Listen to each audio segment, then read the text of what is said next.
Okay. Alright. So, welcome to the OffTopic podcast, where we embrace the tangent and celebrate the unexpected. I am your host, Komposky, and each week we dive into conversations with fascinating guests, explore their stories, insights, and of course, we will get a little off topic. Today with us we have an amazing guest, Zoe, our very own broadcasting student in our own class.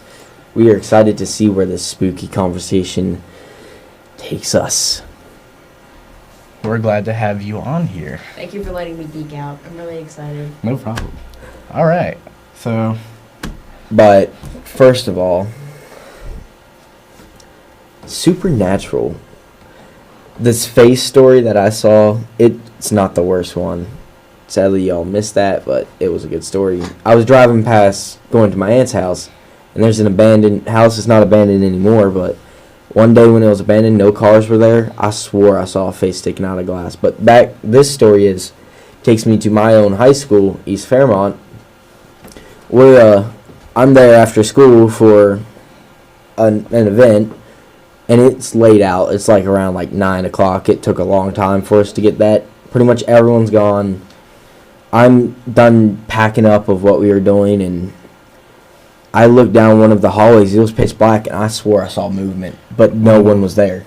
that is terrible. I'm like, but that's the one thing fun about West Virginia is you'll find a lot of stuff that may spook you out.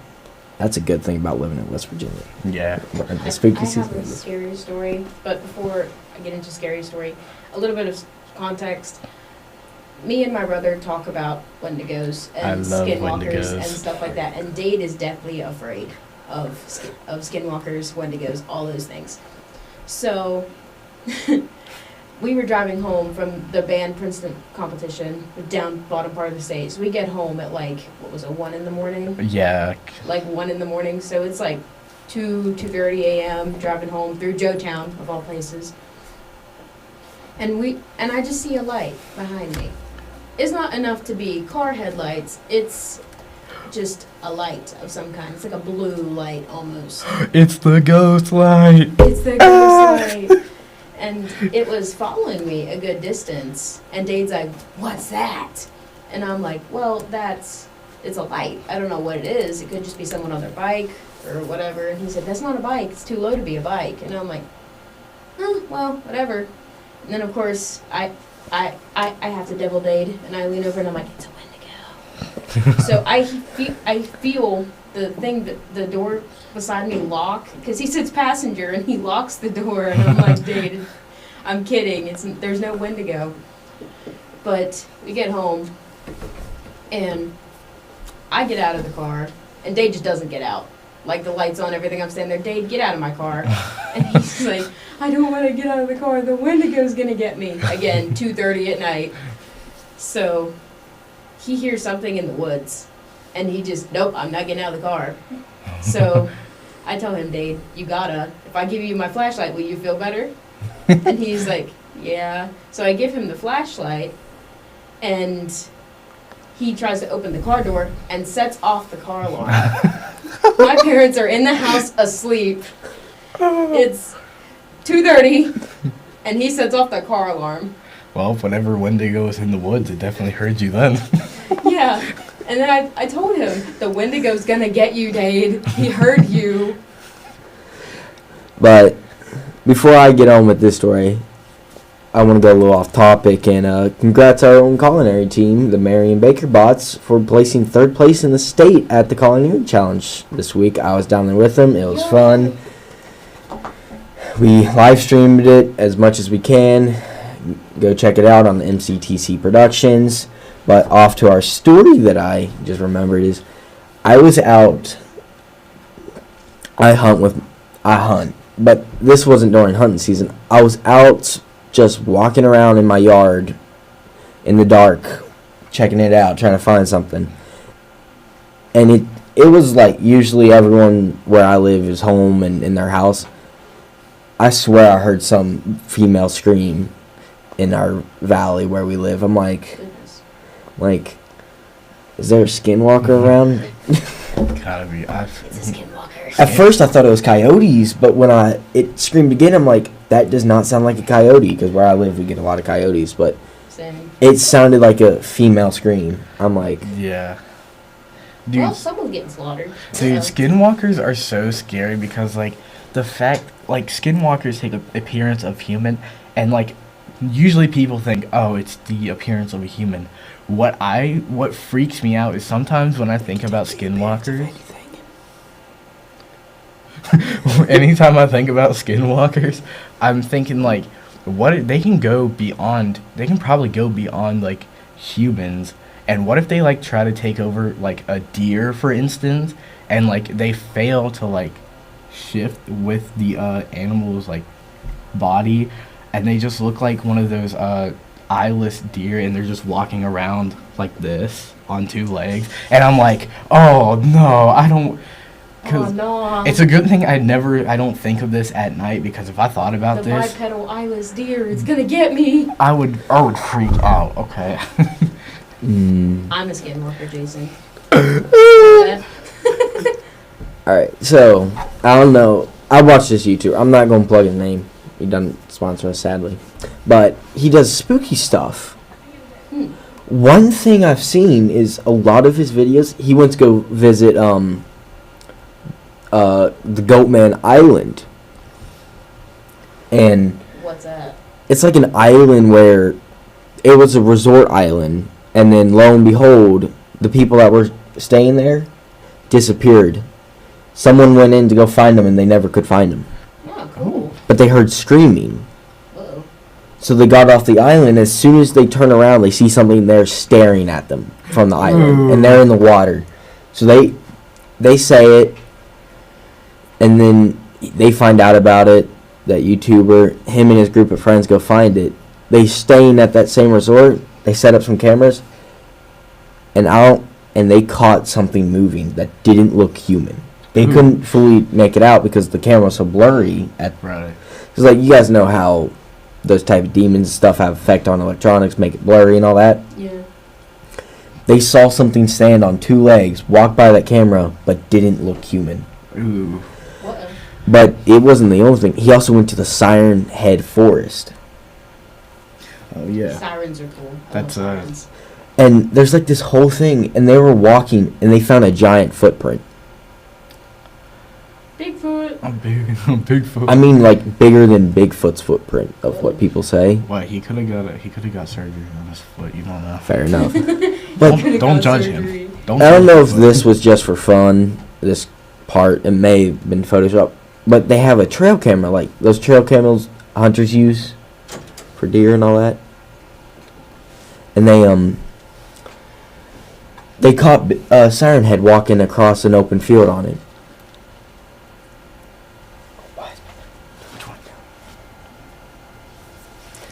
Alright, so, yeah, they caught him walking across it.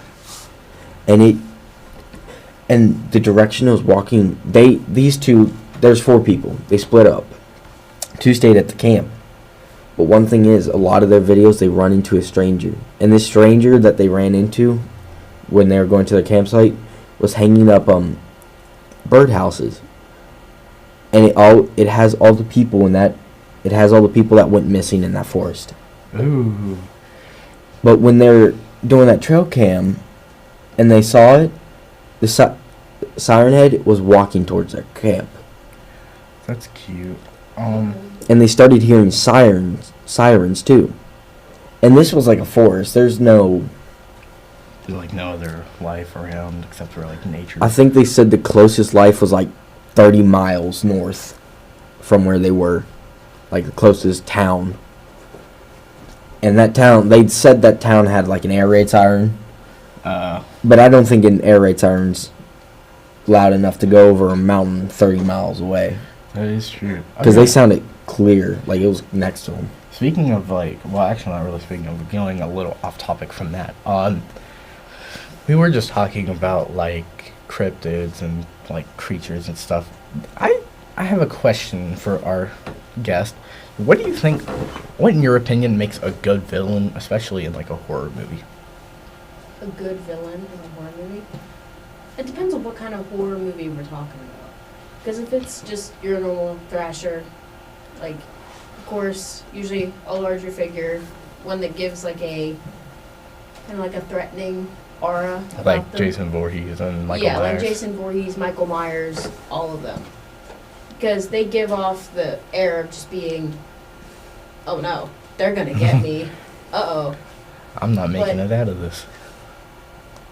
In your psychological horror, maybe your Stephen King type horror, as I call it sometimes, you get, sometimes the character's just a normal person, Yeah. but you come to realize they're not. Like either through the book or through the movie, but it just, you can, because as the plot goes further along, you can see, like, this isn't a normal person. Right. Speaking of like characters in a like any horror character, what is like your favorite scary book or movie Or game. or game? I have three. My favorite scary book, again, it's a psychological horror, but it's a tie between Mr. Mercedes and Thinner. Both are by Stephen Stephen King. Those are some really good books. I like those. my favorite horror movie is The Shining. Again, it's psychological horror, not like Thrasher. But Yeah. my favorite scary game is Bendy Machine. Oh, Always. okay. I like love that game. That's a good game. I I've played take through it. it like 4 times already. I take it that you're a big Stephen King fan. I am. I love Stephen King too. Actually, my favorite scary movie and book kind of like combine because I like reading Pet Sematary. I love the book. I will say though, I like the old Pet Sematary movie. I'm not a big fan of the newer one, which was in 2019. The redos are usually not very good. No. They did a reboot of Slumber Party Massacre. Ooh. Horrible. Oh. The original was really, really good, but then It they was. changed it. I haven't watched the new one, but I watched the old one, and it was really good. Oh yeah, my favorite scary game. This is kind of like an old game. I don't know if you would like. I don't know if it would be psychological horror or not, but it's a game called Resident Evil. I've never played Ooh. it, so I love Resident Evil. I haven't played it, but I heard it. I think it goes into both types of Yeah. psychological and normal horror movies. What you see is it goes into both types. But to answer this question, for me, is my favorite movie has to be the Scream series. Ooh yeah. Scream's really well. My favorite book, I haven't really read much horror books, but from what I've read, a couple, which the main one I like is a Scream book. I forget what name it was fully was called, but I know it's about Scream. And then my favorite game has to be on horror games is tied between either World War Z, because that is considered a horror game because of that, or SCP. I love SCP. Oh my god. Oh yeah. Speaking of like video games, like horror games, like off topic to the horror, but I think they're like releasing a product that like you Bluetooth it to your like device, whichever device you're using to play a game, and it like releases the scent of like the area the game is in. Ugh. And I'm sitting here thinking like it's gonna be really tough to play games like Resident Evil 2, because like when you get to that sewer, it's gonna be, when you get to the sewer part of the game, you're gonna throw up at least once. It's bound to happen. I think it's a neat idea in concept, but some people will probably think they can take something and then they'll end up throwing up a lot, like me. I don't know if you've two played this game. I haven't, but Phasmophobia. I don't know if you would consider that like as scary as Resident Evil, SCP, or World War Z, but it's a scary game. But if you haven't played it, what would your opinion on it if you've seen it at least been I played? haven't seen it before, so I don't know. It's like a ghost hunting game. It's like Paranormal. I don't know. I'm not much of a gamer, to be honest. That's okay. I will say, I love scary games, and one of the games that I love to play scary games on is Roblox. We know. Of course. This man, before this podcast, was talking about how him and his friend played Roblox on a scary game last night. Yeah, there was a suspicious guy too. Like, anyways, off topic to that. Like, so. Shameless plug again. Dude. This is what we do at Off Topic. We plug it. So, what's your like favorite horror movie scene?